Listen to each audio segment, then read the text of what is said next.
Welcome back. And now increased sales volumes, customer loyalty and digital innovation have bolstered Shoprite's half-year earnings. South Africa's biggest supermarket retailer said this impressive performance is the result of a sustained multi-year strategy, detailed data-led planning and execution. Group CEO Pieter Engelbrecht joins us now with greater insight on the performance. Thank you so much for your time, Pieter. Now, just to start off the conversation, paint a picture of the importance of this reporting period and really how significant this result is. For me, the greatest thing is the fact that we've grown customers 4.9% and volume 6%. This time, 6 months ago, I said, I expect that if the inflation goes down, that we will see an increase in volume. And I'm happy to say that it is what happened. When there's inflation, 20 Rand doesn't become more. It still stays 20 Rand. It just means I can buy less. Yeah. So inflation came down to 1.9%. And we must just, in relative terms, means that in the base numbers, the inflation was about 7%, so growth was around 15-16%. Now growth is 10%, but with a 2% inflation. So still 3 times rest of market, which is fantastic. We've now 5 years consecutive market share gains. The total value of the market share gains over the last 5 years amounts to over 30 billion now. Wow, absolutely incredible. I mean, Pieter, I also know that Shoprite has said that it doesn't really rely on cyclical factors, but they have helped the improvement in some of the macroeconomic challenges that we have faced. And I'm wondering just on that front, I mean, just the filtering through of the improvements in the macroeconomic environment, are you seeing a sustainability in that in terms of, the customers going through to your stores? Or is it maybe just a case of still consumer sentiment, but not really consumers being in a better financial position? I do believe that the consumer is still very stressed out.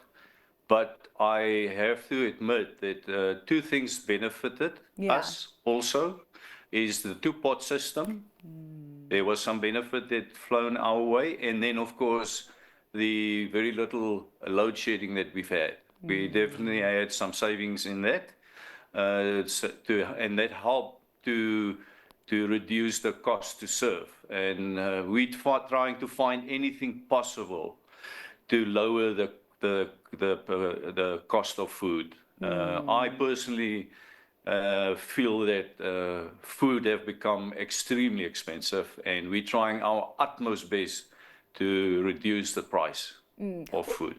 Well, try your utmost best, but at the same time, you're still trying to make healthy margins. And I do note that you've also posted wider profit margins. What's at the center of that margin management? That's mostly to do with our wealth of data that we have these days.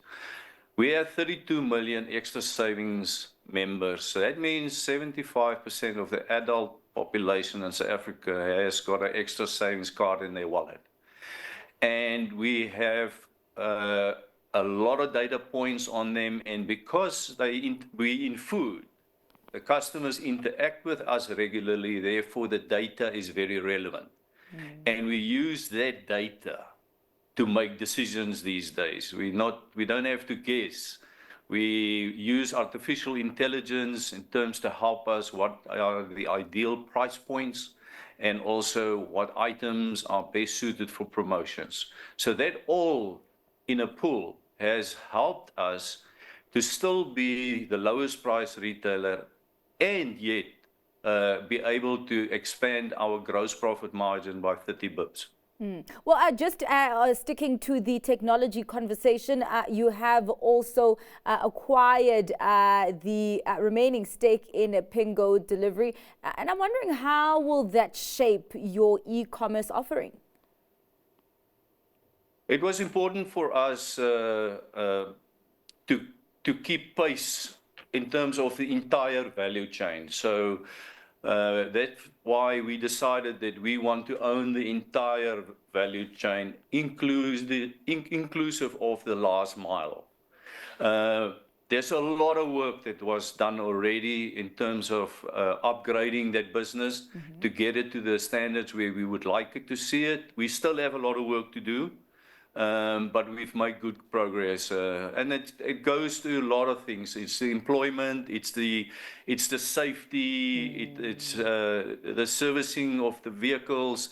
And I'm very pleased to say that, and there's a lot being said around employment, around the 60/60 and the people is since the inception of 60/60, we've employed in that cohort of people more than 14,000 people, and I can confirm to you that more than 60% of them are South African citizens.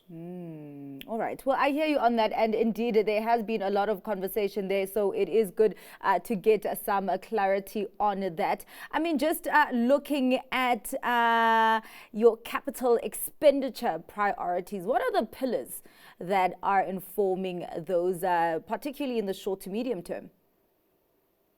Yeah, so we've given guidance for a while now that we will be spending capital at the rate of around 3% of revenue. That equates to roughly 8 billion. We've been spending around 8 billion now for a few years, and that is mostly new stores and store revamps and technology. And if we take a simple arithmetic, if you've got 3,000 stores and you've got a 10-year revamp program, it means you have to redo 300 stores a year. And we've opened, in the last year, we've opened 280 odd stores. We still have to open another 123 stores before June. Okay. So between that two, that is the chunk of the capital spent. And then alternately, we continue to spend a large amount of money on our technology and information systems. Well, we do have to wrap up the conversation there, but thank you so much for giving us insight into that market leader position that Shoprite still finds itself in. Thank you so much for your time, Pieter. That was Pieter Engelbrecht, the CEO of Shoprite.